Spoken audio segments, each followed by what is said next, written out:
All right, welcome in to Baseball After Dark. Everybody out there, simulcast on my channel as well as MLB's channel. Thanks for hanging with me tonight. We are in the midst of a good game early on here. 0-0, third inning, Red Sox-Yankees at the current moment. We do have two games in the books already. Detroit beat Cleveland. They are advancing on to play Seattle. And the Cubs hold on, beat the Padres. And they will advance on to play the Brewers. And that's pretty awesome because it's right up the highway there, about an hour away. So Judge gets out, and really the stories so far in this Yankee game has been the young starters, Early and Schlittler. They've both looked outstanding in this game. So thanks for hanging with me tonight on a kind of a unique night in baseball. 3 winner-take-all games today. So really cool game of baseball. Cool day for baseball today, all around. So here's what we're looking at as we are now through 3 completed innings. Connolly early, 3 innings, 2 hits, 0 walks, 5 punchies, and Schlittler on the other side, 3 innings, 1 hit, no walks, 5 punchies. So they've basically gone blow for blow here in the early going. Early's doing it with the kitchen sink attack. This kid's so poised. Oh, wow, you can't see the iPad. Let's fix that. Watch this. Sorry about that. Did not know it hadn't popped it up there yet. Here we go. Boom, we're back. Sorry about that. Little snafu. So I was looking at Connolly early here a little bit. Velocity's up a little bit on his sinker. 1.3 miles an hour so far on the game. Changeup's a little faster, but overall he's been very sharp. Yankees decided to play an even split. He's actually faced more left-handed batters. He's throwing more pitches to lefties as he has to righties at this point in the game. Whiff rate, so far so good, 28%. It's fine. Getting him on the 4-seam and on the sweeper. So look for him to lean in more on the sweeper with 2 strikes as this game continues to press on. 3 swings, 2 whiffs thus far on that, and he's gotten some good results on curveballs as well. On the other side, Schlittler is throwing absolute fuel so far in this game. 4-seams up 1.3 miles an hour sinker, which has become a thing all of a sudden. 12 sinkers as his number 2 pitch at the moment. He's averaging 99.5 on the sinker tonight, 99.3 on the 4-seam. The cutter is an absurd 94.7. He threw one as high as 96.9. So up almost 3 miles an hour on the cutter, which I like because I don't love his cutter shape that much, but with that type of velocity, it was already good velocity. Now it's incredible velocity. He's got 32% whiff so far. 3 on the sinker, which is interesting. So this is a good little game plan move here. He is seeing about an even split as well. He's throwing slightly more pitches to lefties than righties overall, but the Red Sox have some good righties. They're going to be in their Story, Bregman, Narvaez, etc. So he's out there for the 4th. That's where we're at right now. Let's just run through the strikeouts really quick that have happened in this game for both sides. First, we'll look at Schlittler. Bregman, he's going to get him on a backdoor 100.1 mile an hour sinker. Dirty pitch right there. Cedon Rafaela is going to strike out on a foul tip here. This is on a 98.8 mile an hour sinker. So again, as recently as his last game of the regular season that he pitched, the sinker was not used to this effect. He comes out with it right here in the biggest game of his life. And look at this one. This one just runs in and chews up Cedon, who actually was having a pretty good at-bat to that point, until he gets the sinker just running in on the hands. It's a hellacious pitch at that speed. Nathaniel Lowe gets punched out looking. Another sinker here. Little accidental front door, 101 mile an hour, bottom of the zoner. So, yeah, the kid was feeling it. The kid was fired up. The boy from Walpole, Mass, grew up a Red Sox fan. Went to my school, my alma mater. I don't think I can call my alma mater. I never graduated, but Northeastern, same place I pitched and played baseball. Cam Schlittler. And he's throwing absolute fuel. Another strikeout with a sinker. So, interesting. Been known for the 4-seam so far, but flipping the script a little bit, pairing the 4-seam and the sinker. So those are his early Ks. On the other side of the equation, Connolly early strikes out Grisham. He's got a sinker with a hellacious amount of run on it, and that freezes Grisham here. We noticed this in his first few outings. Negative 19.1 on the sinker. So for him, it's really more of a runner. These pitches come out, and this is a horrible horrible camera angle to illustrate this, but these pitches run very heavy in that direction. They don't have a ton of sink. So when I say sink, this would be more of their traditional runner two-seamer type of pitch. And Frozen Straubs with a great comment here in my chat over here saying, can't believe how good these guys are.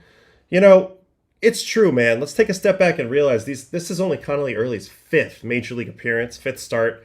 Cam didn't come up till, I want to say, July, at least July. So not a lot of experience, but you can see what player development can do now.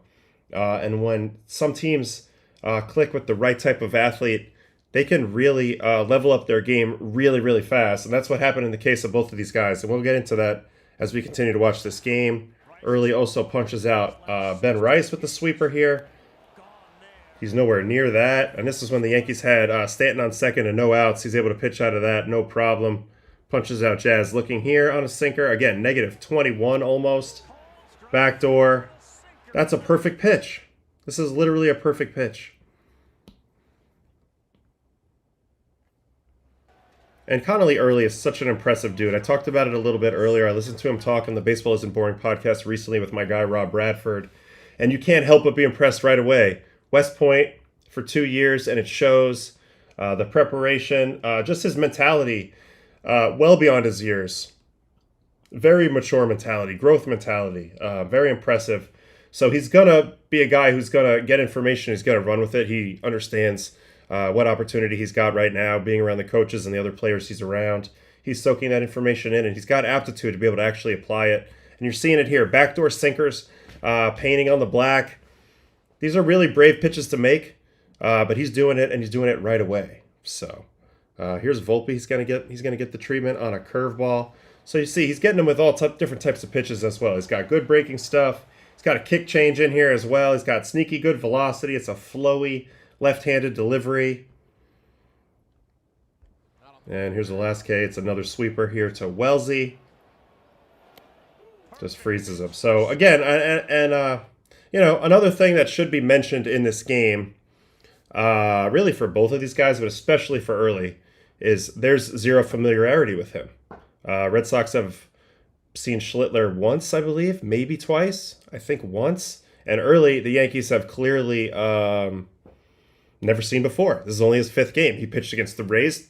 Pitched against the A's twice and the Tigers. That's it. Never seen the Yankees. So honestly, at the highest level, familiarity is a big deal. Guys make adjustments. Like that first look at a pitcher generally favors the pitcher. So that's kind of the way I see it. Schlittler just threw up another good inning. On the other side, it looks like, 4 zeros to open the game for Cam. There was a hit in here, but he's sitting pretty. 58 pitches, 4 innings in. No reason to get crazy here. If you're Boone, you're just going to ride him at least another inning. Obviously, you're going to keep watching. But right now, I would not take the ball out of this kid's hand. He's making it look pretty easy out there tonight thus far. Good question in the chat from Jared. Is there a way Baseball Savant can tell you how horrible the Yankees are against pitchers they're seeing for the first time? I don't have that information. There are researchers out there that will have that information. Didn't pop up in the MLB Network research pack that I read every day, but a lot of other stuff did about these two guys, and we covered it all this morning. But they're both very impressive kids. That's one of the things that I was talking about a little bit. You know, Early climbed several levels this year, as did Schlittler. Schlittler started in Double-A Somerset, you know, and when he was at Northeastern, he was a very good pitcher, but he was probably like 93, 94 miles an hour. Now you see him, he's a fire-breathing dragon. He's 98 plus all the time, and in this game, he's basically throwing 100. He's got a really efficient delivery. In terms of, I feel like his stride times up perfectly for his sequencing to be super on point. Let's find a really good fastball here. I know he started off this game throwing smoke. All right, here's a 101 mile an hour sinker. So let's get him from the third base side, and I'll show you a little bit about what I mean here. It's a pretty simple delivery. He's a tall guy. He's got long levers. There's a lot of potential energy in this type of frame. If you get to the very end of cracking a whip, the longer the whip is, the more that energy all funnels to the very tip of that whip, right? He's going to be able to create that effect. Now, a lot of guys, myself included, like to take a big old stride at home plate to try to get as close to home plate as you can. The issue with doing that, sometimes like I would overstride. Let me get a better color here. I would overstride like all the way, like way the heck up here sometimes. And then my lead leg block, which is this move, watch his front knee right here, is a lot harder to achieve if you overstride. But because he has a nice gentle stride, he's able to keep his hips perfectly in line, which sets him up for a very fast rotation. Also with a little bit of a shorter stride, the axis of the rotation is a little tighter, and he's going to pivot really tight around that, and that's what you see here. Just a little stick figure, and it's a perfect timing.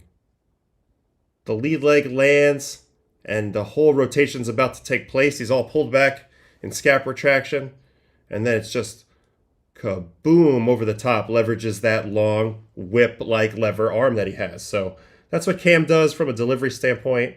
It's a little bit of a trade-off, truthfully, because he doesn't have elite extension due to the fact that he doesn't stride that long.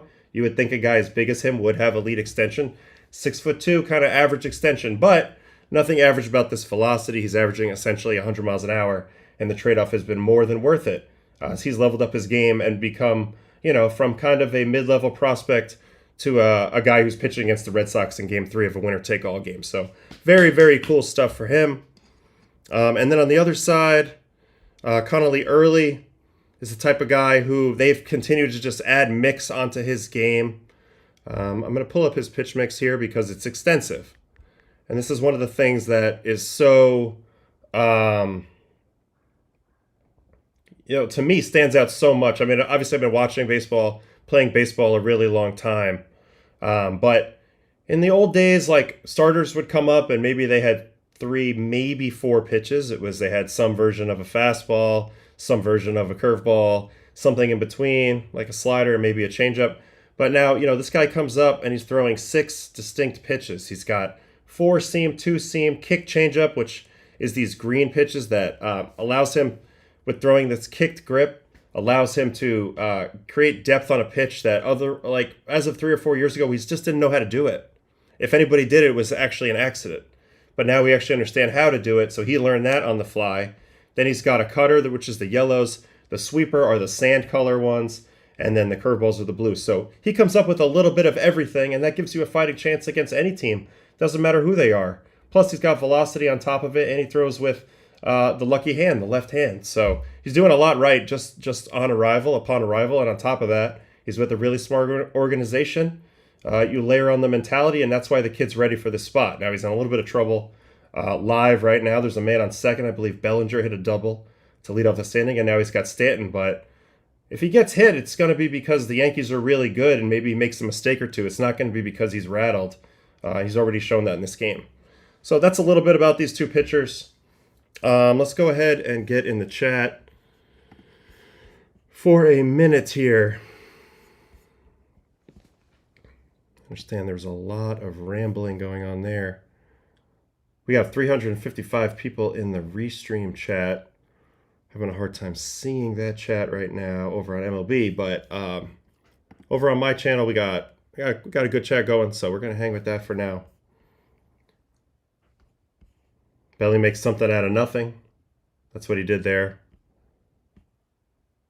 The call to keep the lefties in today was a tough call, but I think he should have run with that game 1 lineup. Early had been striking out 59% of lefties he faces, and it's probably higher now. I do think Grisham has run into some tough matchups in this series in particular. Trent's had such a good year, and he has a hit in this game. But I do think he's had some tough matchups. Crochet is a nightmare for him. Chapman's a nightmare for him. Then he finally gets Bayo, but then he's like right out of the game, and they're finding lefty pockets, Mats and other guys to throw at him. All right, so now we got a first and second nobody out situation for Early. He looks fine, but Bailey's going to come out and talk to him. 58 pitches here. This is the first early big scoring chance, I'd say, for the Yankees, where it feels, it feels like a little something could be brewing here. All right, what else we got in the chat here? Is there danger of breaking your landing leg kneecap like that with enough torque? No, nobody's ever done that. You could hyperextend and kind of hurt your patella tendon a little bit if you don't do it quite right. But I don't think breaking a kneecap, no. Although I think that doing a perfect lead leg block is actually maybe not the most healthy thing for arm health. Do you really want to send every bit of your energy up the chain? Do you not want to deflect any energy elsewhere? Can we find a safer way to throw hard without maximizing every little inch of energy? And, you know, with energy there's a risk reward there, right? So you're sending things through joints in a very fast way, very snappy kind of way is not really my favorite type of thought. All right, what else we got here? You know who did see early? Stanton in rehab. Interesting comment, Marcus Valdez. Great comment. Love that. That's good to know. So at least he's got at-bats off Connolly early, and you can see it. He's been on base twice. So familiarity, maybe it played a role so far. I know they had him on the trajectory, I'm sure, and they've all seen hit the shapes of his pitches, but it's always a different beast facing a guy in the box, getting a feel for how he's going to attack you, especially the first time you have no data on that. He's never faced you, right? So that's the thing. And then there's a comment in here about Yoshida hitting. He's the one who got the hit off Schlittler, the first hit. Yoshida's locked in. He's got that very direct to the ball. He can hit velocity. Yeah, he's a little bit of a problem for Schlittler. Wouldn't surprise me if Schlittler threw him some sinkers, actually, right on left to try to get him to beat it in the ground since he can't run.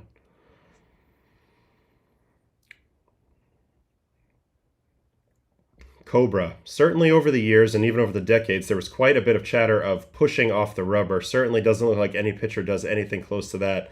We were all taught to do that. Now we're all taught not to do that. It's amazing. That's literally how I thought to try to throw hard with my lower half for the majority of my baseball life. Literally the majority of my baseball life. If I can find let me see if I can find an old video of me even. Like, what would be a good one? Ooh, Rosario with a big hit. Bellinger's coming around. Duran. Ooh, pretty close, but Belly's in there. 1-0 Yankees. So playing Rosario pays off big time. I guess it was a choice between him and Caballero a little bit. And Rosario, man, breaks through. Gets the hit. Ground ball through the left side. Pulls a changeup. 106.2. 108.2. Hit that ball really hard. All right, Yankees, Red Sox. Let's go back a ways just to see. My name will pop up eventually if we go far enough. All right, here's one.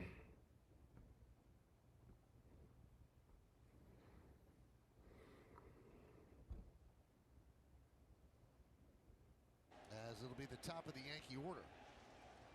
Cadillac scoreboard 4-1. All right, I need to find like a fast pitch. Okay, so I was always, wow, we don't have third base pitcher angle.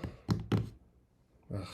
I was always taught, see, when I kind of give with my knee, I was taught to kind of spring out from this position when I was younger. So this is how I developed my initial style here. I would like lean back and then lurch forward.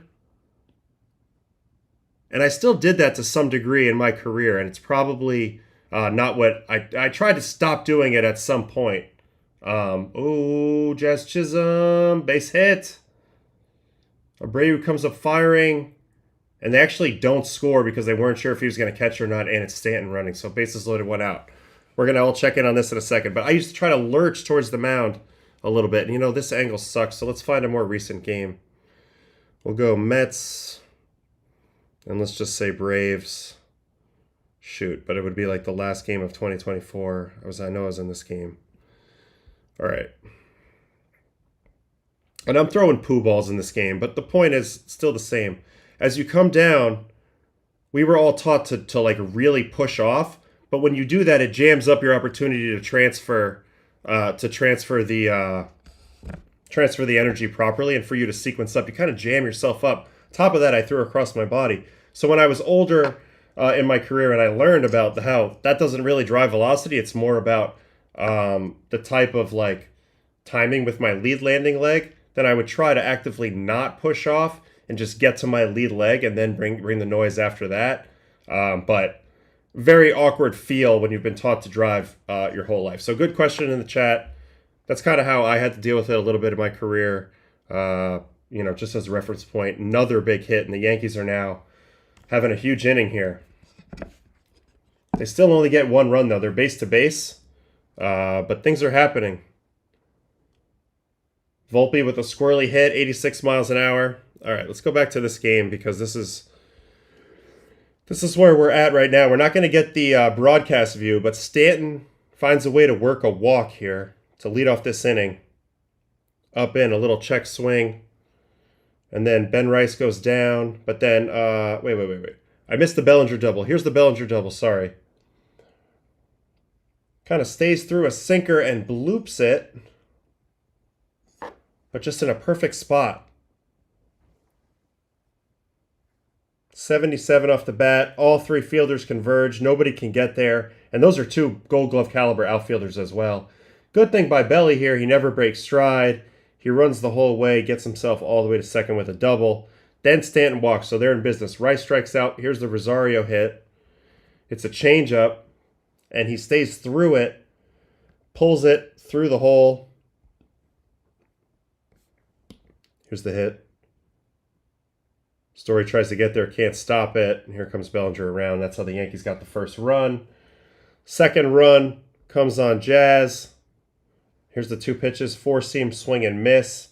And then four-seam, and this time he gets on top of it.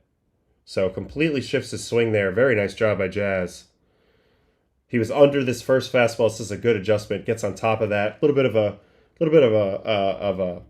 a Fred McGriff whippage here. And yeah, Cora's leaving early in this game right now. It's interesting to see. We got 1 out, 0-2 count, bases loaded, 2-0. Yankees obviously are looking to break this thing open. But I don't know who you're bringing in here. He just might simply think he gives them the best chance at this moment. He doesn't want to obviously go to Chapman right now. So, I don't know. This at-bat will determine a lot. But he's obviously on the thin ice now. Interesting, though, like, if he gives up a homer, then they've essentially let him allow 6 runs. But I don't think he will. So we'll see. Slayton up in the pen now. Who we got up now? Wells. So the top of the order is coming. It's Wells, Grisham. He's probably committed to early for the next 2 batters. Sweeper. Oof. Big pass at it, but misses it. Fouls it off. Anyway. That's where we're at right now. I think I'm going to shut down the voting on the Yankees poll just because, over on my chat, just because obviously it's easier to vote for the Yankees when they have the lead. You know, when it was 0-0, it felt important.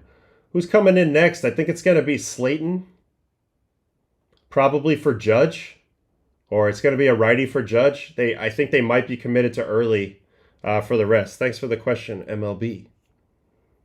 I think this is Cora kind of, believing his guy a little bit at this moment. Or basically not having another guy that he wants to put in. I mean, remember, he looked outstanding in the first 3 innings of this game. In the fourth, the first hit's a bloop hit, then there's a 7-pitch walk, then a strikeout, so you're not off him then a pulled ground ball through the hole. Even Jazz goes right at him. Volpe's weak contact. I get it. There's not a lot of glaring, hard-hit balls in this inning.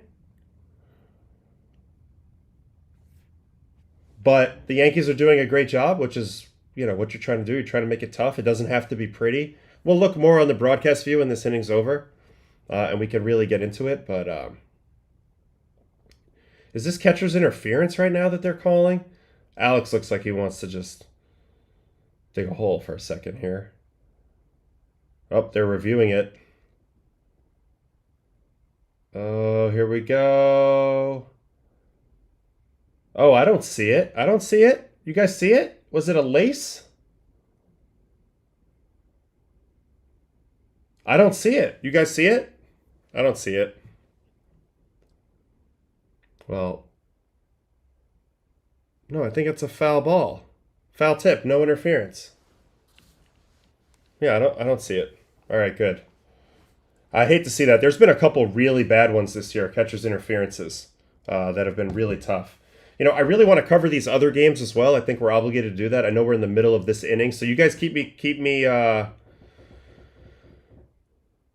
it's good because, first of all, I'm not rooting in this game. Second of all, hold on.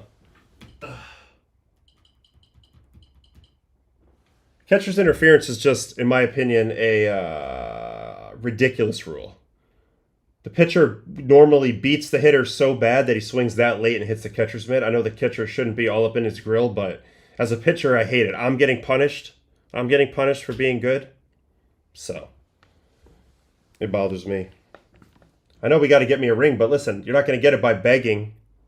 Whatever happens, happens. I can't control it. Let the boys play. Let the boys play. All right. Let's get into these other games. Well, I know you guys are going to continue to be glued on the Yankees, of course. But I'm going to give a little bit of an update, on what all went down as Detroit kind of saved their sanity this year and vanquished the Guardians back for the winter. They get to go back home until next spring. They chased them down all year. That first game was really close. Okay, we got a question in the chat in a second from MLB. Oh, another big hit for the Yankees. They're pouring it on. But, they come out today and they get this win, and they kind of can feel proud of themselves again. They can pick up their heads again. And I think this was big for Detroit.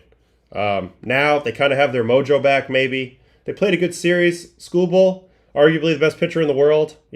Obviously him, Yamamoto, Crochet, Paul Skeens, and he's not playing, so it's really just those other two that can affect the game like him, maybe Fried. But really, he's right there. So they got a shot against anybody. Puncher's chance if their bullpen can stay together. Anyway, we're going to get into that game for a second. Let me answer this question coming from MLB. This is a good question from MLB. Person that asked a few times about the Brewers-Cubs. Bro, who do you got, Brewers or Cubs? I got Brewers. The Brewers are a annoying baseball club. The council going back to his old team. We're going to obviously break all this down, and we're going to have an entire, real look at it, get down to the nitty-gritty. But off the top of my head, look, the Brewers had a better year. They punked the Cubs a few times. I don't expect that to necessarily change. They're a scrappy bunch. That's just my opinion right now. But the Cubs did pitch very well, better than expected versus the Padres, especially their Cubs bullpen. That gives me a little bit of hope there for the Cubbies. And oftentimes it's hard to have a break to not play for a while.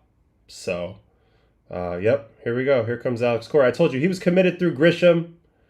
They didn't really want to burn another lefty there when it was probably just the same expected, outcomes as it was with Early at that point. And it gets away from them a little bit. Yankees have a squirrely rally here. Sometimes you need those. Can't just hit home runs all the time. So I'm going to give them credit for putting the ball in play and doing little things. If you're the pitcher, you're like, man, I didn't really give up any hard contact. I threw strikes for the most part. There was one good walk. They did it to me. It happens.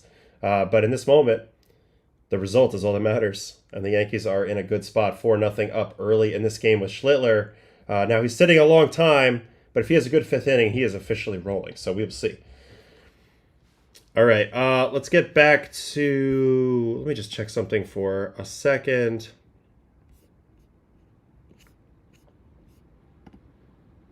Let me just get something for a second here. And then I will keep going with this Tigers and Cleveland thing. Now, we knew this was going to be the case when this game started, that this many pitchers was going to get used. Look at the Guardians. Ciccone, Herron, Cantillo, Sobrowski, Gaddis, Festa, Junis, Kate Smith. And when I didn't watch the rally live, but when I saw that it happened, I went immediately and looked at the box score. And sure enough, Sobrowski and Gaddis, these guys pitched both in the first two games, I'm pretty sure. Let's check my research packet from earlier today that has all that nifty information.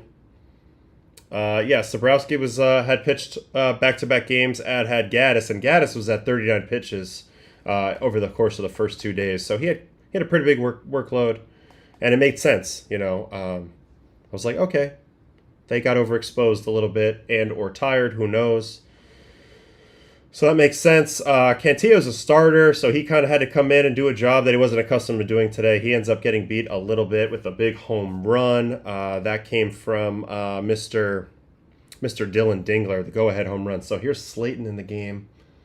First and second, 2 outs. Needs to keep it right here, and then we'll see if the Red Sox will be able to rally. On the other side, Flaherty did a good job. 4 2/3, 1 run, and Finnegan, who was quietly outstanding in this series, inning in a third clean. Tyler Holton chips in.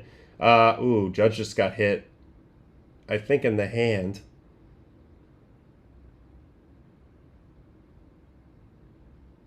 It was one of those typical four-seam flyer up in. He goes to like half swing, tries to get out of the way. Seems fine. Actually not showing any pain. I wonder where it hit him. This is also going to be maybe useful for the dugout app here in a minute. Oh, it caught him good, but like on the forearm. Yeesh. Yeesh. So Jack pitched good. I kind of actually want to watch some of that. Tommy didn't deserve any earned runs, but he did give up 2 hits, and then Will Vest came in and shut it down. There was a weird play where he like dropped a ball, flipped to first. Red Sox get out of that inning. But they get 4 runs. And big inning for the Yankees there. So let's go to the videotape. Should we pause and go to the Yankee game and watch some of that in a second? Yes, but first let's go and watch Jack Flaherty a little bit. I'm curious to see how exactly he did this today.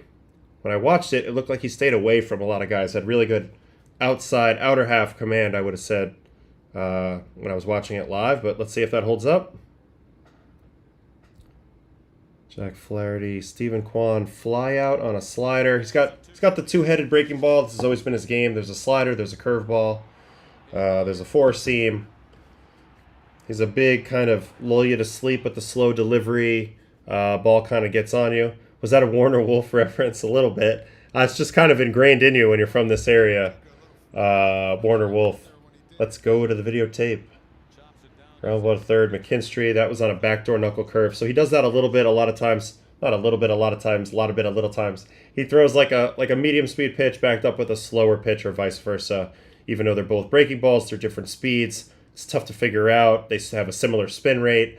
The hitter sees spin, but he doesn't know quite what the speed is and get the clue of the speed timing. Oftentimes you're out front or late. It's a good little trick. Then he's going to finish the first inning with a strikeout of Jose Ramirez. Let's watch this whole at-bat. Starts him with a knuckle curve down. And if Detroit wants to win, obviously they're going to have to get some innings out of their starters at some point. This was a big part of that. Jack Flaherty. So in this series, it was Skubal, who obviously went 8 innings. And then you have Mize, who they didn't let pitch very long. He pitched all right. He gave up 1 run in 3 innings, but they took him out. And then Jack Flaherty, though, this time gets them almost through 5. But I have a hunch that in a longer series, they're going to need to get a couple starts that make it beyond 5 innings. Maybe at least 1 or 2 beyond what Skubal can do. And that's a nice breaking ball there. Slider down. Now, I mentioned how he was toggling breaking balls. This is a good example of it. Threw him some slower ones in that at-bat. Comes back with the sharper one. Jose swings over the top. Manzardo. He's gonna punch out this dude. Let's see what he gets him with. It's a fastball. 94.8. This is good velocity for Jack. It's a big deal. When he's like 92, it feels like, it's coming for him. But when he's 94, 95, it's a different story. All right, Schlittler back out there. First pitch was 97. Keeping an eye on that because this is what we like to call a shutdown inning. Got to keep the momentum. Got to get a 0 here if you're Cam. All right, so that was the Manzardo strikeout. DeLauder gets his first career hit here on a first pitch curveball. Little bangs it through the inside, through the 4-hole. It's going to be nice to watch Skubal again in the playoffs. I agree. Couldn't be more excited to watch him pitch some more. And also, it's a pretty fun matchup. They have the Mariners, right? So a lot of good pitching in that series, especially the Mariners starters and Skubal. It's going to be big for the Tigers, get innings out of their starters to get Vest to lock it down, but it's going to be tough against the Mariners. I think it's I'm picking the Mariners in that series, but it's going to be interesting. All right, then he gets Arias on a 3-pitch strikeout, finishing him with a knuckle curve. Nice pitch, drops it below the zone. Bo Naylor, also with a knuckle curve. Gets him way out front. So the 2 speeds down. Changing speeds on your off speed. Changing speeds within your speeds. Very nice trick. Very good trickery. Very nice job there by Mr. Jack Flaherty. And then C.J. Kayfus. I think this ball actually might be one of the hard hit balls. Yeah, this ball was hit hard. Lucky for him. The magician is there. Makes the play. 103 on the line. So, you know, if he has to throw predictable fastballs, they're going to get hit. They're going to get hit. But when he doesn't, when he can mix up the breaking balls and sneak attack you with the fastballs, Jack can be still quite effective. And that's what he was in this game. Fourth inning, he did get the strikeout of Rocchio. So the first 3 innings were money. Then we'll get into what happened in the fourth. Yep, nice curveball below the zone. So his chase pitches are outstanding. And then as he flips the order for the first time, you kind of knew they weren't going to want him to go to the order a third time. You know, numbers and all that. Rolls him over. And then we go to the fourth. So the fourth inning is where it got a little interesting. Valera, double. At this point, they're nursing a 1-run lead. So you know AJ is probably pretty quick with the hook here. Not wanting to relinquish the lead, but leadoff double. Jose Ramirez.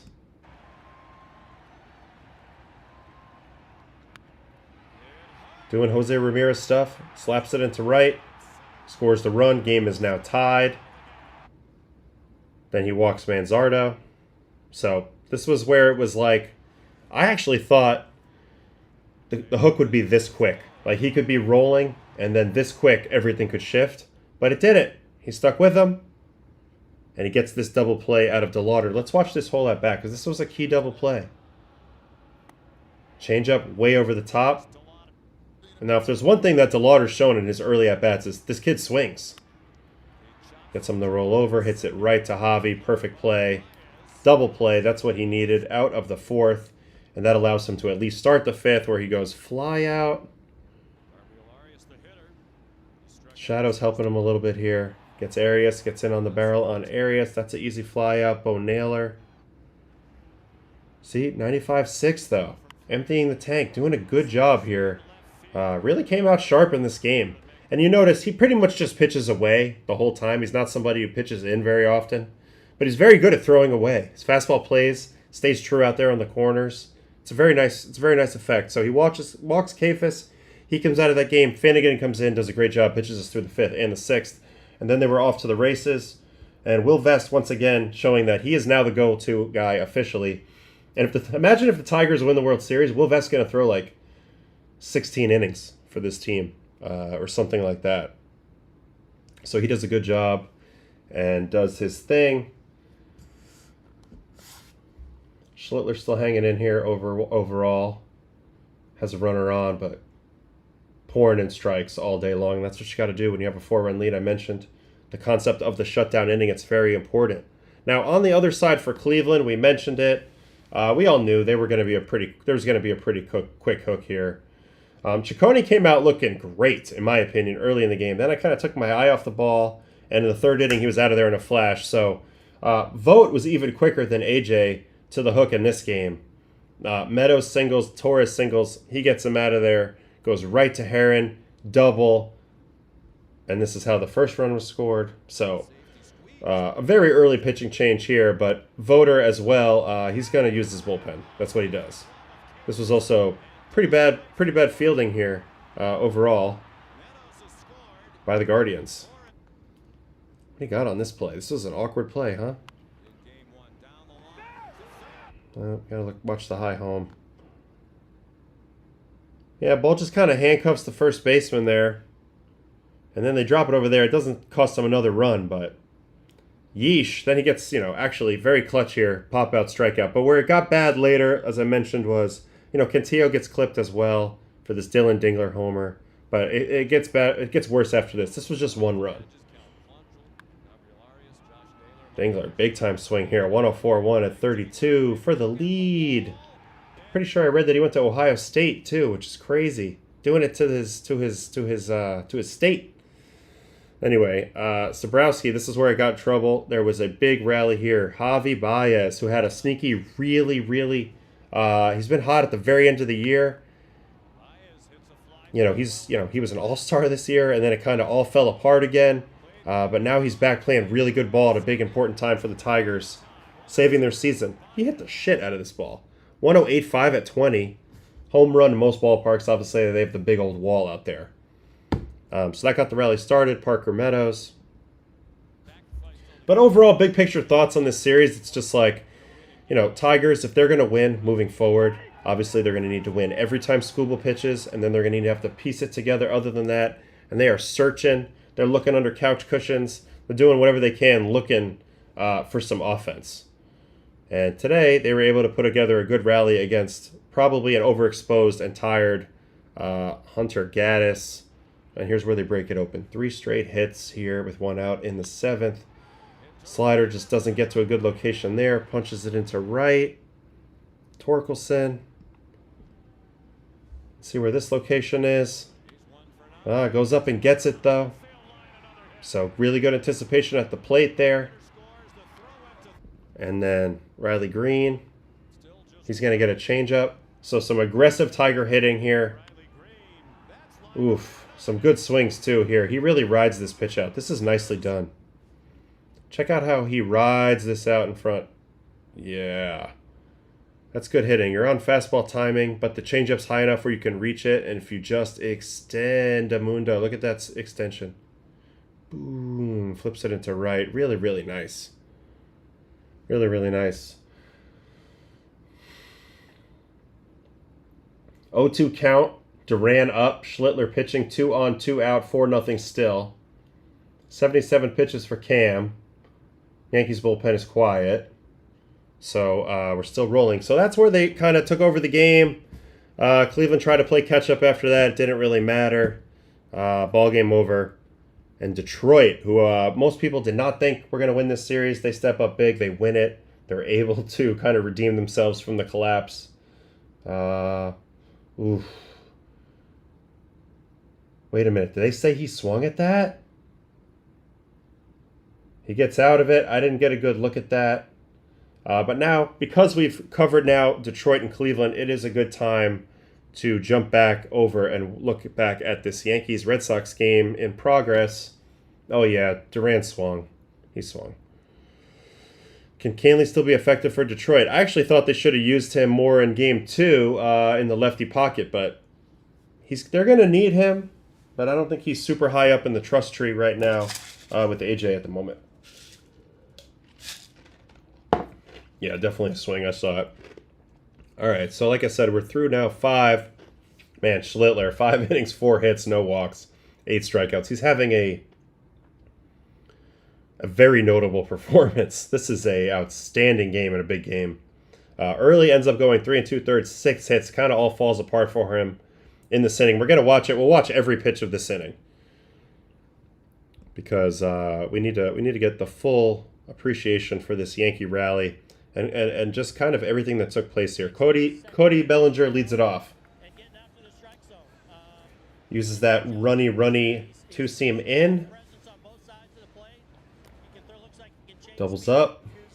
Now he's going to triple up on the sinker. Interesting. Yanks it a little bit. Gets into a 2-1. Now he goes to the changeup. And I mentioned he throws a kick change. This is an impressive shape. Negative 14.6, but negative 3.2. That means that ball's got heavy drop to it. You can see it in action here. Bellinger swings way over the top of this pitch.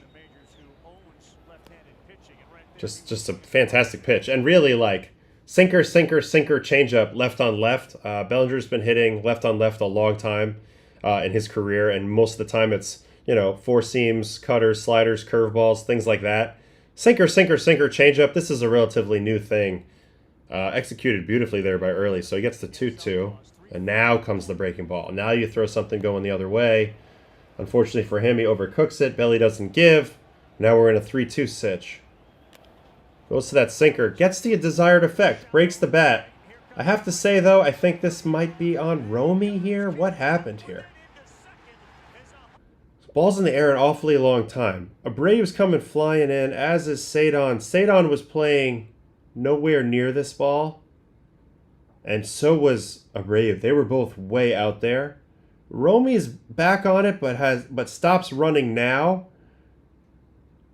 God, I think he could have had that. I think Romy was probably closest in proximity. I don't know. Let's measure do some measuring. And I know it's a little different because Romy would be backpedaling. But here's position 1, position 2, position 3. Let's see where the ball lands. Slayton in there still for the Sox. He's going to get a second quick out here as Rice flies out. Okay, so that's where the ball drops right here. I mean, you see, it's pretty triangulated. It's in a bad spot. I do think Romy's the closest, but he has to backpedal. Maybe it's Sadon. Whatever the case is, Bellinger gets a bloop double to start off the inning. And then Stanton. Fastball up away ball.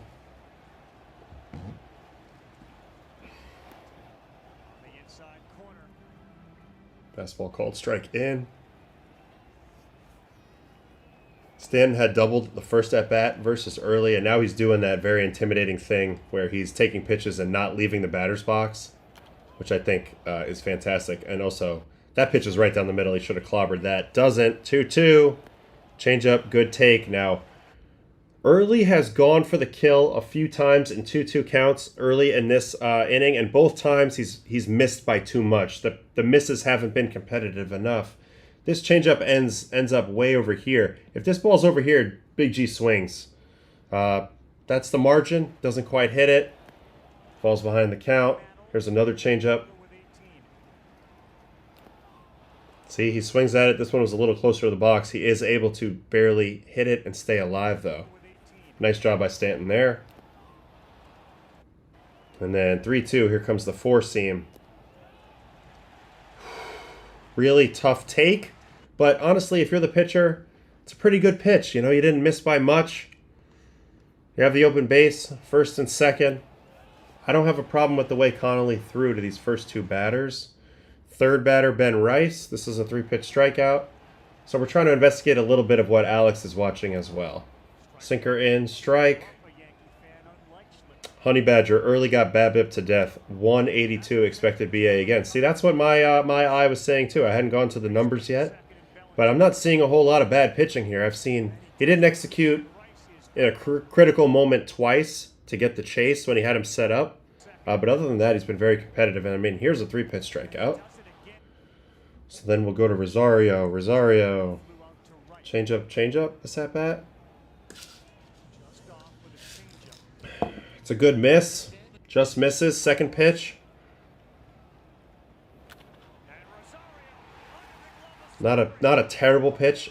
He'd probably like it a little bit lower, and it wasn't the best action on his changeup. He got negative 0.6 on that one. He's typically getting a little more than that. Probably about 2-3 inches more than that. But I mean, it's still it's quibbling to say it's a bad pitch because, in all honesty, he throws it right on the corner. It's away from a guy, and he gets a guy to pull an outside pitch on the ground. Typically, this is an advantage pitcher. Difference is Rosario really pulls it on the ground, hits it with enough authority. 108.2. That's really the key. Gets it through the infield. Story can't do anything about it, and the Yankees take the lead. So again, I don't think Early's pitching bad. I think that was a good swing by Rosario, albeit probably not the best, most fundamental approach. But you hit the ball 108, hit the ball 108. Sometimes you get rewarded. And then Jazz, we saw this earlier. 2 fastballs. One, he's under it and late. See, under this ball. That's the swing. And then the next pitch is actually a better pitch, a little higher, but this time Jazz comes a little more level through the zone. And you can tell by the buggy whip on the top, he was trying to stay on top of that ball. Didn't want to get beat in the same fashion twice. Red Sox didn't think he could make that one-pitch adjustment, but he does. And that's the big key there. So you got to give credit to the hitter here. Again, early, maybe it's the wrong read, but I don't think it's bad pitching to keep attacking left on left. And then Volpe. First pitch slider. You know, just trying to get ahead there. First pitch slider. Volpe does swing. Foul ball. 0-1 count. Now he's going to go fastball. Throws it exactly where he wants it. Up in. Volpe stays through it. Hits it over to the big part of the field. And squirks it through. Early did not fold. Shit happens. Scott Ward. Couldn't agree more. I think he pitched really, really well. And ultimately, I think this is a quality put the ball in play style rally. You got to give credit for a lot of guys finding holes with these ground balls. I think Volpe in particular there did a good job of getting blown up and pushing it to the right side. And then it got exacerbated a little bit here. I'll skip to the end of this one. I think there's a big time error here. I'm trying to remember what just happened. My brain got scrambled. Well, we're just gonna watch Aaron Boone the whole time. What the heck was that? Oh, we're arguing over one of those close plays, and then Grisham flies out. So that was pretty much the whole story. That's the 4 runs. Ooh, Red Sox just got a leadoff hit. Story just got to knock off Schlittler to lead off the 6th. We'll see how Boone responds, whether he believes in him or not. Story is on time. Might be good to know for later. Yeah, Story was on time for the heater as well. Really, he's been on time this whole series, to be honest with you. Here's the hit by pitch to Judge. If you guys haven't seen it yet. And we'll get a look from the side here. Hard to see there, but it hits him right around where that tape is and the wristband. So right between the forearm and the wrist.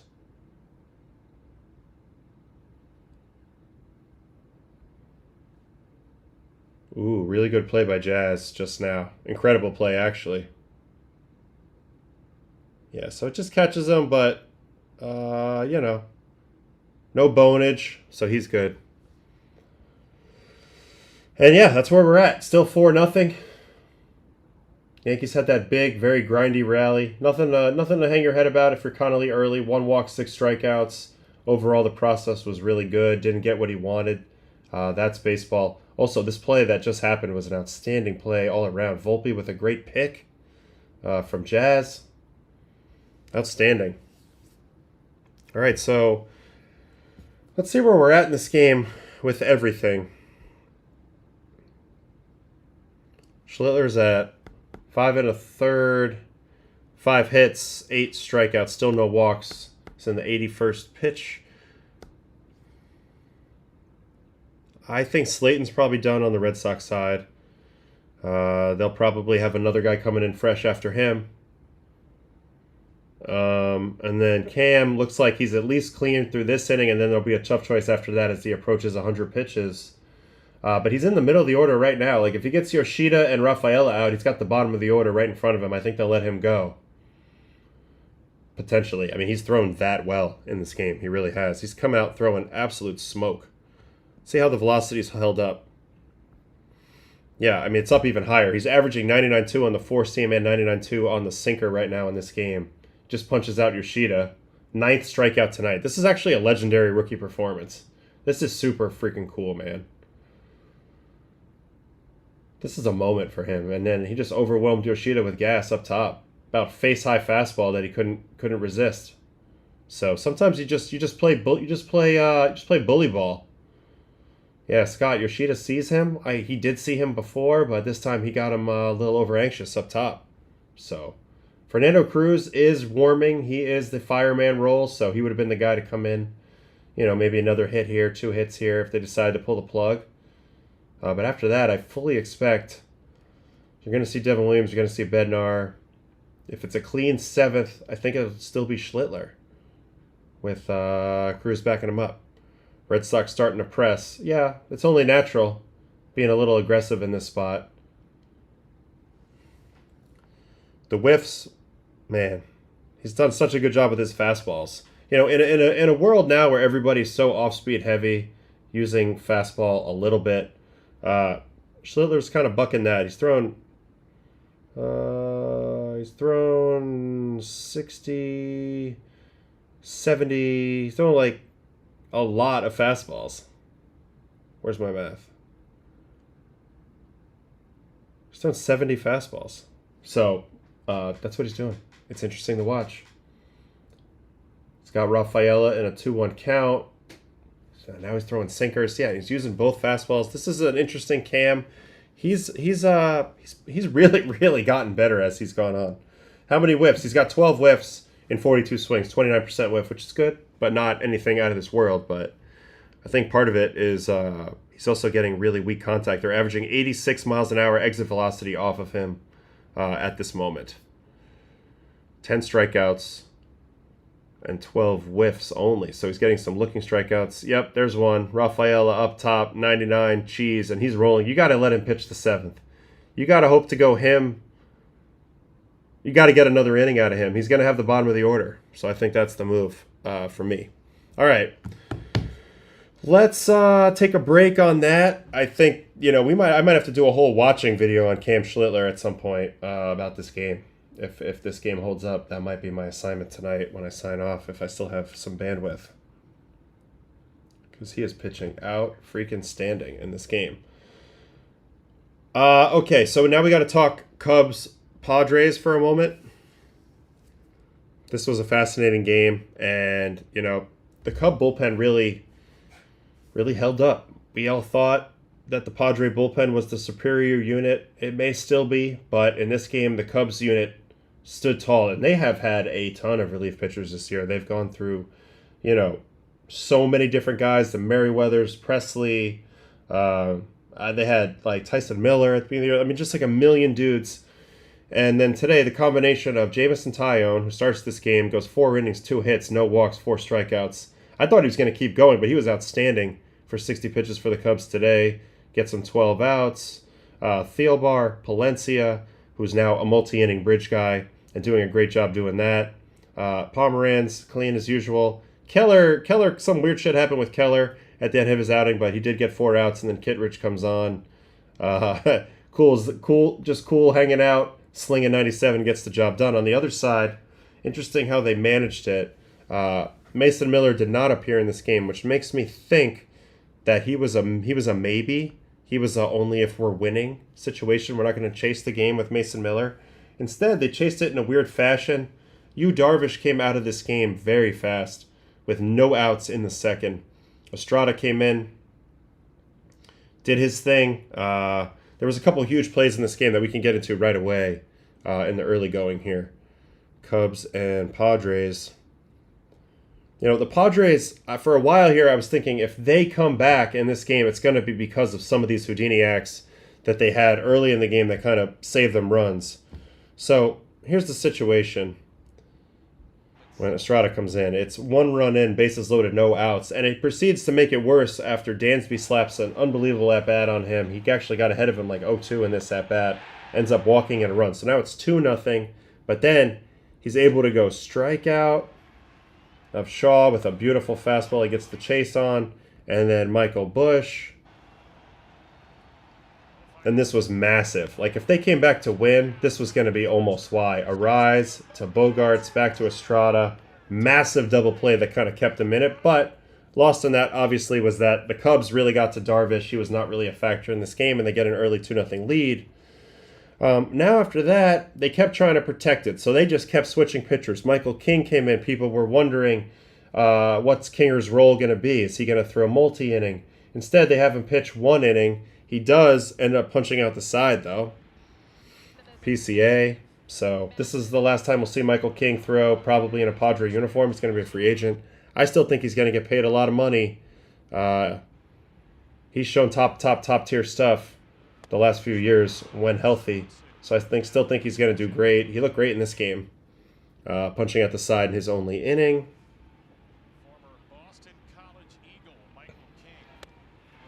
Showing the full complement of pitches there. There's the sweeper. Very, very nice. So they chased it with him and Wandy Peralta. And then really what tipped me off that they were doing things a little differently is they go to Robert Suarez here in the 6th inning. So he's their closer, but they go to him in the 6th inning. They chased it hard the whole way. It almost worked. There was a couple huge plays in this game as well. One was Morihone had a huge play, I believe, in this game somewhere. Oh, here's a big one. A Peralta double play here to end the 5th. They got a lot of double plays. Nico banging it to Xander, flipping it over to Cronenworth on a rise. Nice play there. What's the other one I was thinking of? What's this play?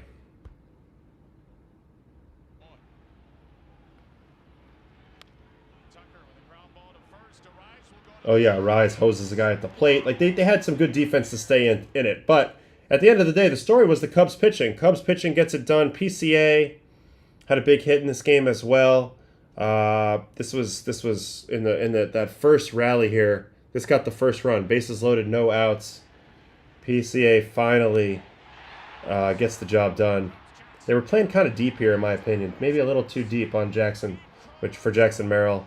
So PCA is able to drop it in there. That got the thing going. But let's fast forward to the 9th inning, because obviously I want to look at Jameson Tyion a little bit, maybe in a minute if we have time. But really, I got to show you this 9th inning, because this was crazy. Keller starts the 9th 3-0. Jackson Merrill clips him for a homer. Now, I've always been a little wary of these types of homers when they happen for my team, because it's kind of like the rally-killing home run. Like, you didn't really start anything. You just got it. Yeah, we're happy you homered, but it didn't, like, the pitcher can easily just reset after that. So he homers, and then the Xander at-bat is truly criminal. I just want to check something in 1 second here. But yeah, the Xander at-bat, is on a whole nother level of crazy, and here's how it kind of goes down.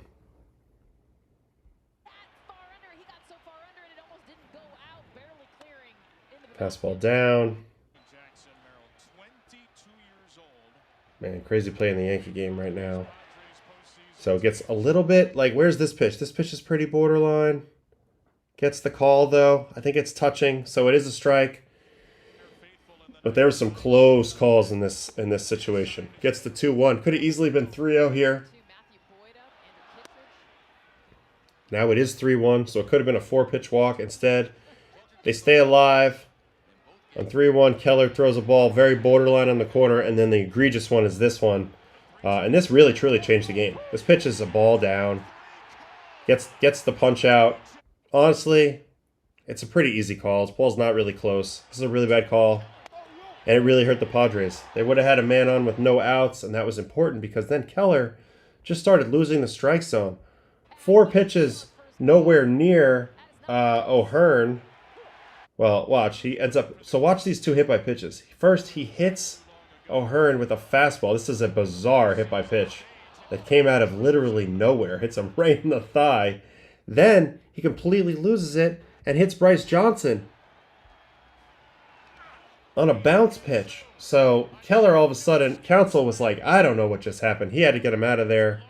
But it got really hairy. So now it's literally bases loaded, 3-1. But you bring in this dude, Mr. Andrew Kittredge.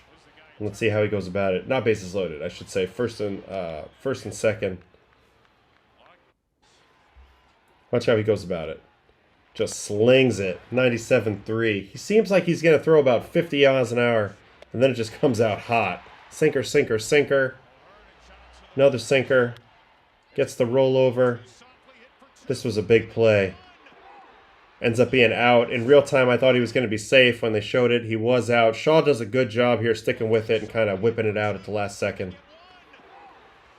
Yeesh. And then the last play of the game, Freddie Fermin, first pitch out on a sinker. So Kittredge goes in, throws 5 fastballs, gets the save. Cubs survive. They go to play the Brewers. Hell of a job. Hell of a job in the pitching department. That's the story for me. Of this series, really. The Cubs pitching really held up. Tyion, 4 innings, 2 hits, 4 strikeouts in this game. He gave them probably more than they even hoped for, but damn, he was good. 21 fastballs, 12 sweepers, 12 cutters, 9 changeups, 3 sinkers, 3 curveballs. So mixing it up, doing the thing. He threw 30 pitches versus righties, 30 pitches versus lefties, a little bit of everything. He's got a new kick changeup. Was pounding the zone all day, was ahead in the count. Zone percentage, 57% zone percentage today down here for JMO. That's very impressive. Got them to swing out of the zone, got 11 whiffs, 35% whiff. And he was doing it with only throwing, what's his average velo today? 92.5 on the 4 today. So showing you that if you control the count and you mix it up enough, you can beat anybody. So really happy for JMO, great dude. Jameson Tyion pitched awesome. Maybe we'll watch that a little bit here as this Yankee game is still rolling. Schlittler is out for the 7th, still 4-0. So they did stick with him. They're showing a little highlight of him just punching the world. So since he is punching the world, maybe we'll go recap where he's at. He's at 90 pitches, 10 strikeouts. We watched some of his early strikeouts. Let's watch some of the later ones. Here's fifth inning, Narvaez. Backdoor sinker. So this has become kind of an out-of-nowhere superpower in this game. All of a sudden throwing amazing sinkers. Something I've not seen him do previously, and I've watched every game he's thrown. A couple sinkers here and there, but not to this effect. All right, waiting on the internet here. I don't know what happened to Keller there. I'm just going to say it was a one-off, but yeah, he spiked some pitches that were very abnormal. Both hit-by pitches are very abnormal. For a righty to hit a lefty with anything besides a breaking ball, very abnormal. Very weird, just pull a fastball or a changeup over there. Shaw had an at-bat with the bases loaded that you could tell he wanted to go deep and came out of his approach. You know, I've watched Shaw quite a bit for the Cubs as well, and he swings a very vicious bat, but yeah, it's a little unglued, a little uncontrolled, and there's a lot of lunging in it. So I don't know, but he swings hard. All right, that was Abreu getting doorsed. Here's Duran, 99.9 on the 4 here on pitch 78. That was a big one too. That was that check swing. This was their one opportunity. I was wondering, did he swing? But you can see from here. Yep. Yes, he did. Very, very nice. Schlittler gets the punch out there. He's got one out in the 7th, so man, he's in a great spot. Pounding the fastball in, still throwing 99 in the live game. And then watch how he does it to Yoshida. Remember, Yoshida was on him. Let's watch this at bat. Yoshida was one of the guys who looked comfortable against Cam early in this at bat. 98 up, fouled off. 84 down, fouled off, and then he goes way up top. Now, this wasn't 99, but the location's outstanding.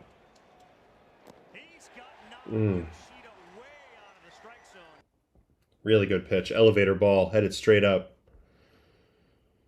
And then Rafaela also goes down.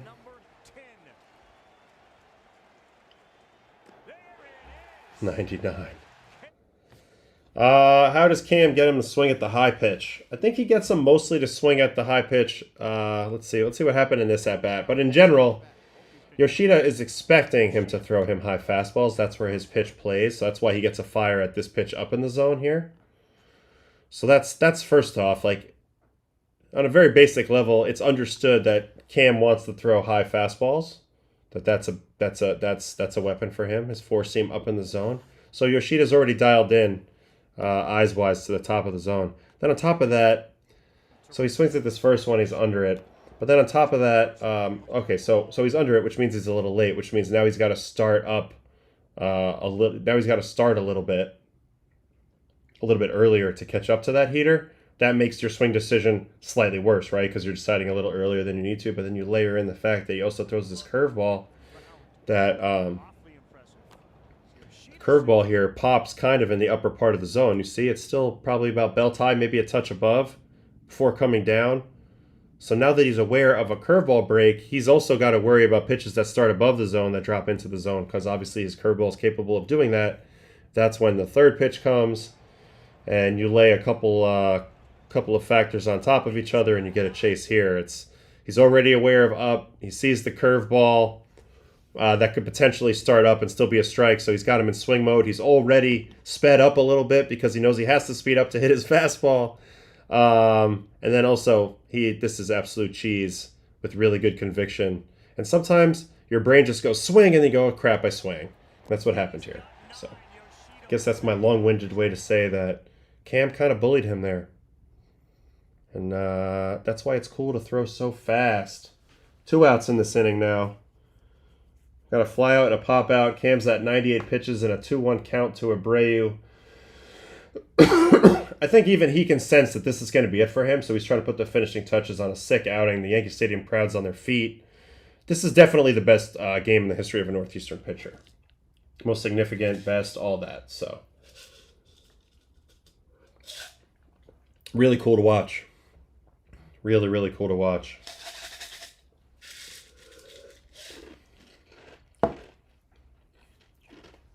Yeah, strike one all night. That's a big key. Fundamentals. They still work. Sorry about the ice chewing. All right, 2-2 count. Abreu. And he just throws a heater right down the middle by him. No big yelling. He just walks it off. So that's going to be it. Now they have 6 outs to get. It's probably going to be Williams and Bednar, I'm guessing.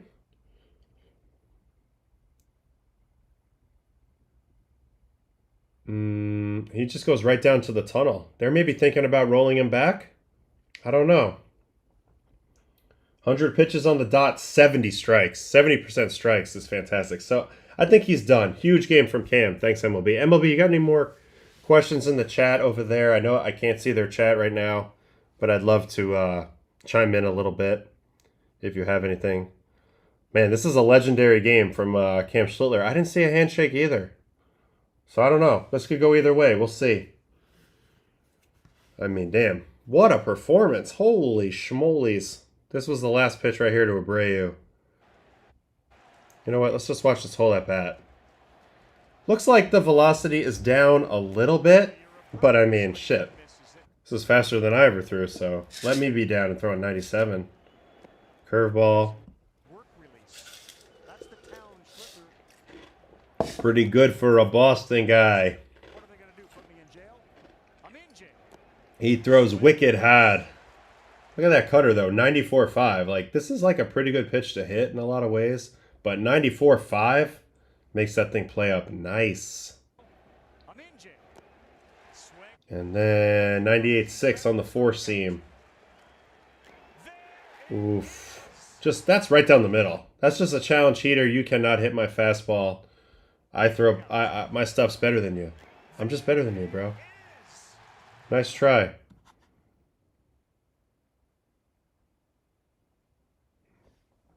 Pretty cool for when the crowd erupts like this. Man, just walks it off. No big deal. Just Cam from Walpole. So sick. So sick.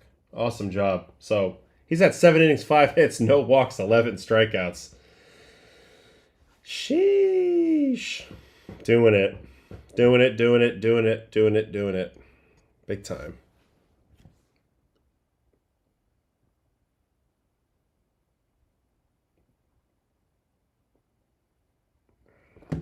All right. So we're going to have to wait another half inning for him. So maybe we should watch J-Mo for a minute because he was a huge factor for the Cubs, and now he's going to probably play a big role in this Brewers series. For those of you who don't know, the Cubs and the Brewers that's going to be a feisty series in the stands. I think it's like less than 2 hours to separate the two places. Right up the highway. A lot of history between these teams. Yes, I think he knows of the legend of Tyler Thornton. I mean, how could he not, Mitch? Great question. All right, J-Mo. It's only 60 pitches, so maybe we'll just run through it real quick. Actually, I'll just watch him get his outs, but let's watch this first 3-pitch strikeout that he opens the game with to Tatis. Paint on the corner, cutter off of that, below the zone swing. Tatis did not look like himself at all today, by the way. He had some horrible at-bats, including this one.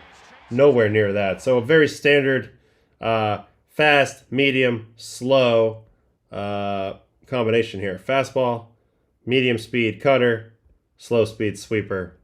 Go sit in the truck. Next batter, Arise. Fly ball on a sweeper.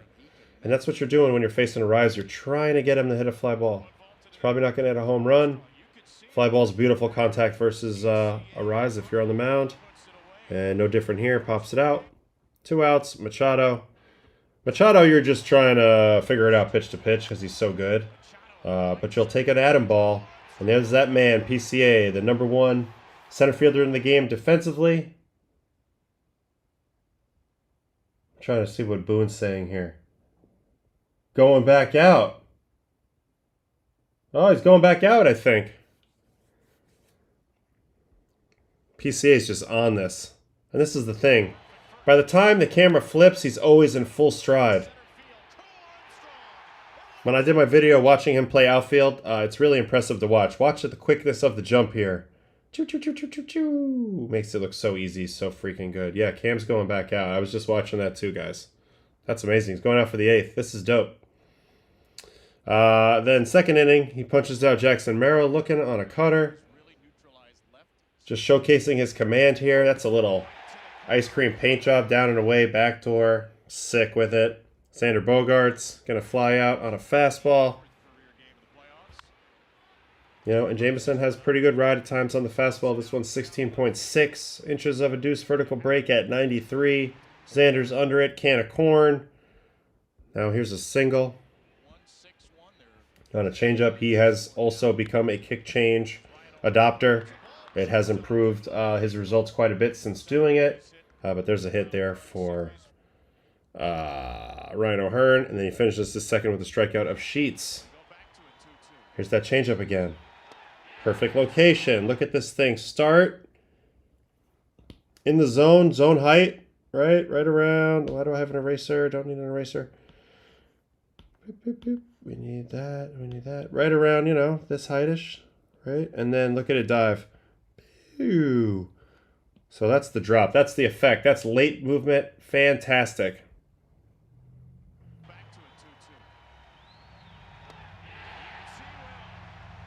It's interesting that Boone is making this decision now with Schlittler, in contrast to the Fried decision the other day. It's just interesting. He's got the same complement of relievers. He only has 6 outs to get. I guess he's just like, this kid looks untouchable. Let's let it rock. Or is that other decision in his mind a little bit? Yeah, hard to know. I'm not in his head. Cronenworth ground out.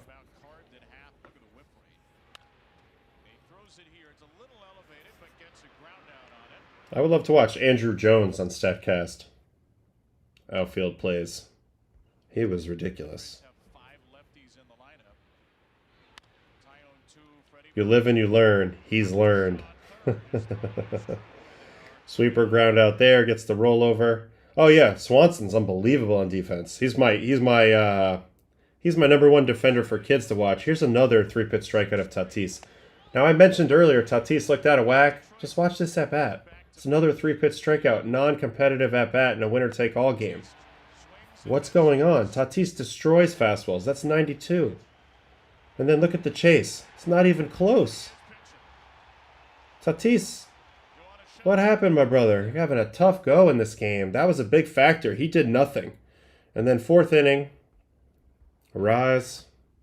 Another time just trying to get him, hit him in the outfield. I think PCA probably faster than Andrew, but Andrew Jones also played a different style. He played more shallow. I think he was literally the best at first step quickness, and then also just catches everything. So that was Andrew Jones in a nutshell. That was a Rise line out. That was a weird play. Actually, this is a good play to highlight. I was sitting with my nephew tonight when this play happened, and I was telling him why this was a good play. It's like, yeah, he didn't catch it, and his glasses explode off his hat. But do you see the lack of panic? He just says, oh, okay, so I dropped the ball, and I dropped my glasses, no big deal. I'll just wait for it to drop. I'll circle it. I'll get my feet in good position. I'll stay low. I know my runners are Rise. I know I got time. I'll make the play. It's a no panic. It's a no panic. Beautiful job. I love that. My fundamental brain loves that. Nice play there. And then he got this Machado pop out. So really, really rolling in this game. J-Mo was massive in this game for the Cubbies. Man, he doesn't know what just happened here. He thinks he hit a foul ball. Instead, it's right there. And Bush makes the play. It does allow a double to Jackson Merrill here on a first pitch cutter. This was a dangerous pitch. Good location, but I don't like cutters to Jackson Merrill. You miss down, you're probably getting clipped. And then Xander Bogaerts pops up to end the 4th, and that was it. They only wanted 12 outs out of him. They probably wanted 9. Gives them 12. Basically, in order. So J-Mo threw a hell of a game. That was really important. But then, that got me thinking a little bit about Tatis's other at-bats. Can we watch these other at-bats? Because the one against Keller was really bad, too. Let's see this one against Palencia. 100 middle take. This is also 2nd and 3rd, 2 outs. So Tatis up in another big spot. Check swing on a pitch away. 91, nowhere close. And then 100.4. I mean, he's late on it. At least he put it in play that time. But I don't know, not a very competitive Tatis-esque swing. Not a very vicious hack here. Gets kind of jammed. And then here's the Keller strikeout swinging. Schlittler, the two rookies, the Red Sox-Yankees. Sinker down ball. Here it is, slider, nowhere near it. It's going to be nowhere near this either. Nope. And then he's really nowhere near this sinker. So, yeah, I mean, Tatis just had one of those days, but they needed him bad. I mean, every single spot he came up really mattered in this game, and he went 0 for 4 with 3 strikeouts. So I thought that was a big factor, something to look at. You know, something that is probably going to hurt to think about for the next few months as the Padres fall short of their ultimate goal. They had a really good team this year, probably not as good as last year's team. They made some good moves. You know, I thought they were capable of going on a big run. Ultimately, they don't get it done. Cubs do a great job. The offense didn't do much for the Padres. I think that's part of the story for the Padres as well. Here comes Schlittler out for the 8th. This is a heck of a performance. Let's finish this, Schlitt. Somebody's got that sign. Well, it's not so much about, you can't really, it's like pitch counts, I just don't care about them. But my whole thing is, you want to ride him as long as you can within reason, but you're also going to need him in the next round, and the next round, and the next round. So just keep an eye on him. If it's easy, it's easy. But if it's not, you know, notice it quickly. Make them all. It's an arbitrary number. I agree. It's arbitrary. It doesn't matter. Totally agree. Doesn't matter. Still throwing 98 right now. Roman Gonzalez is nowhere near it. I do feel a little bit for Boston that they don't have Roman. I feel like Roman would have made a big difference in this series. Roman Anthony, Marcel Meyer. But at the end of the day, they played a good series. This was kind of the way a lot of people saw it playing out. Crochet was going to do Crochet stuff. But, you know, in these last 2 games, especially this one, I mean, they've had no answer for Cam. He's looking for another strikeout here. He's got a 2-2 count on Romy. Has nobody tried to ambush? I mean, I guess a little bit for the most part. He's just pouring in strikes, and they're not swinging. Yeah, this is tough for Red Sox Nation. Yep, strikes out Romy on a high heater. Nowhere near that. I mean, he's in the freaking zone. 12 Ks for Cam. 7 1/3. 12 punchies for this guy. He is freaking unbelievable tonight. 5 hits. He's throwing 73 strikes for crying out loud. Still pumping 98. This is an epic performance.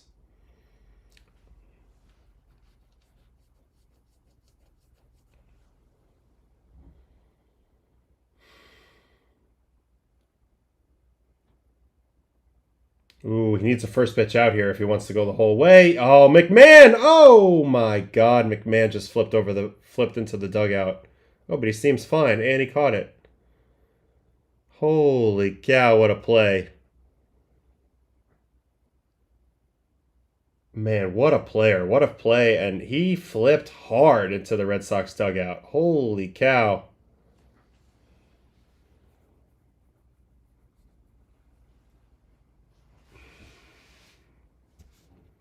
This was an absurd play. Here, I can show you from the high home. Watch McMahon head towards the dugout over here on your bottom left. Oh! Nobody caught him or nothing. He landed hard.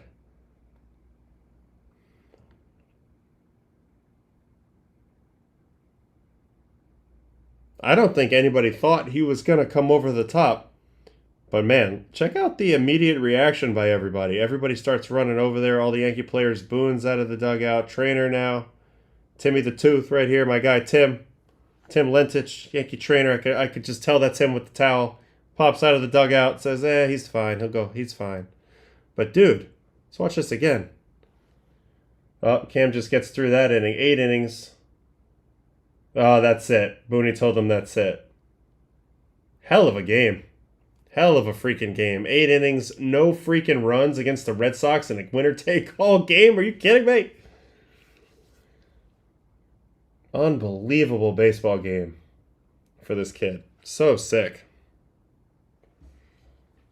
Imagine if they lose this. Well, that would be an all-time loss. It's gonna be Bednar. So you're gonna have to put up a 5 spot on Bednar. How many pitches he ends up throwing? 107? Is that what he's got? Yeah, 107. It's kind of debatable. I'm not gonna lie. Here was the strikeout of Romy that started off the 8th inning for Cam. Doors up top. He's got them swinging all day. Then here's the broadcast view now of the McMahon play.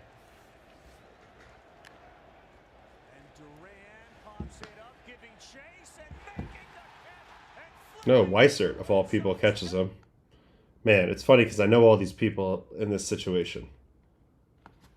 This is wild. So, this is the strength coach. This is Dolo. He's one of the trainers. He's actually awesome. This is Weissert down here. Somebody here gets out of the way. I'm not sure who that is, but he's like, I'm about to get hit. They're worried about getting hit with the foul ball. And then he just hits perfectly on the waist. Ass over tea kettle. Weissert comes in for the save as he hits the wooden bench. But somehow, there's Matsy.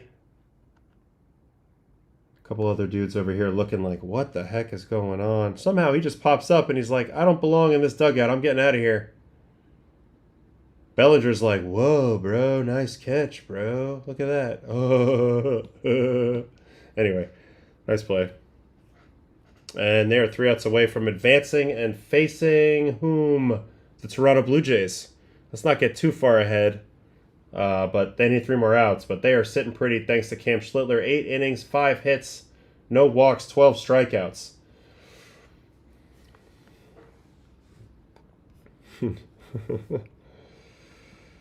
If the Yankees love Boone, but feel like if he leaves Schlitt in and things go very sour, his seat gets a lot hotter. Yeah, but you can't manage over your seat. You manage, maybe people do, but you got to manage with what you believe in. The rest is just noise. Oh, the missiles in the game.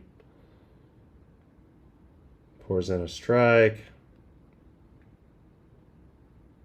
Yeah, he threw a great game. Let's look at the final tallies on Schlittler from this Wago on the player breakdown section. He ends up throwing 50 four-seamers and 25 sinkers, so 75 fastballs on the game, 21 cutters. So if you want to count those as fastballs, he really only throws 11 truly off-speed pitches, curveballs. So he averaged 98.9 on the 4, 99 even on the sinker, 93.6 on the cutter. Those are all at least a mile an hour or so above his season averages, which were already hard. And then the curveball is the two-speed pitch, two-speed down pitch-ish. 84 miles an hour. It was the same old Cam, just with more velo and a shitload of strikes. Zone percentage, 63% zone percentage. That is a big deal. So he pounded it in there all day. They did not ambush him, to Mitch's point earlier in the chat.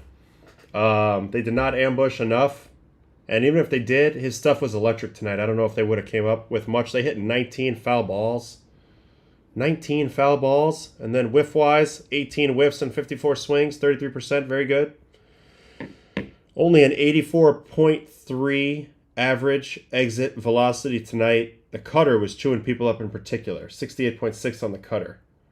Is anyone warming up for New York from our chat? Yes, it should be Bednar. I believe Bednar is. What was my average pitch velo? I'd say for my career, probably 93 something. I can tell you right now. Dude, it got pretty low there at the end, but 93, 94.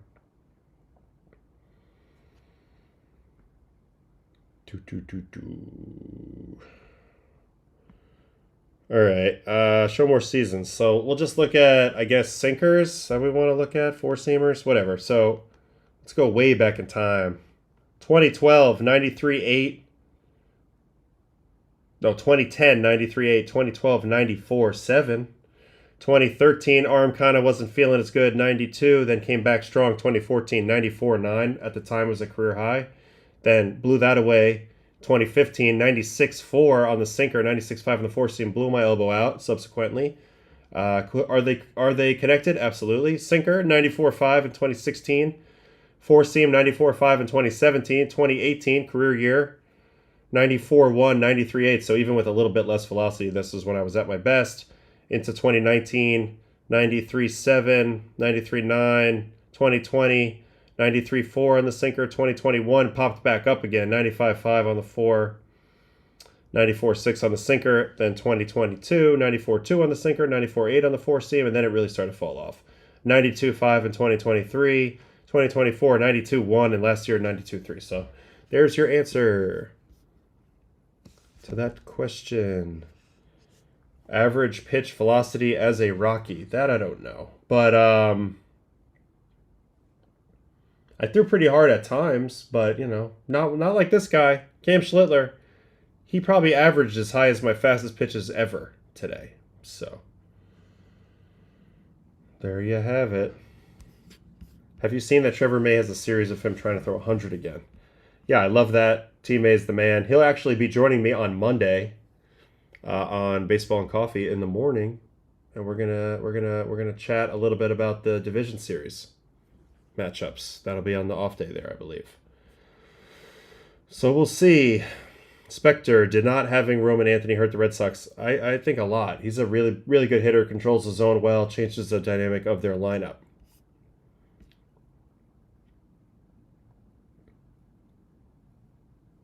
Oh, thank you, Kuro Kazama.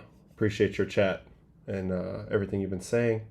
Chapman's still throwing 101, dots on the corner to Jazz. Jazz has never taken a strike he thought was a strike, so he doesn't like it, but he's out. Anyway, we're getting closer to this game being over. So what I'm going to do now is I'm going to actually say goodnight. I'm not going to be out here for the ninth. I'm going to debate on whether to quickly make a Cam Schlittler watching video. But at the end of the day, I don't really need to break down the ninth inning. Just go enjoy the ninth inning. I'll be back tomorrow morning for Baseball and Coffee, and we will start to look forward to the division series and unpack a little bit of stuff from this one. Maybe I'll just do a complete Cam Schlittler watching right off the rip tomorrow on the show, because that was the biggest thing that happened today. But I'll think about that. In the meantime, thanks for hanging with me on both of these streams tonight. This has been fun, but I'm tired. And the kids got school tomorrow, and we've got stuff to do. So, yep, they're pulling me after 8. Got to save me for the DS. There's going to be a lot of talking, but this has been a lot of fun. Thank you, guys. Thanks, everybody, for hanging with me tonight on both streams. You guys are the best. And I'll see you guys tomorrow on Baseball and Coffee. I think I have to figure that out, what time and everything, on what channels and all that. But I will let you know. At some point, you will see a upcoming stream populate. All right, have a good one. See you guys later. Bye-bye.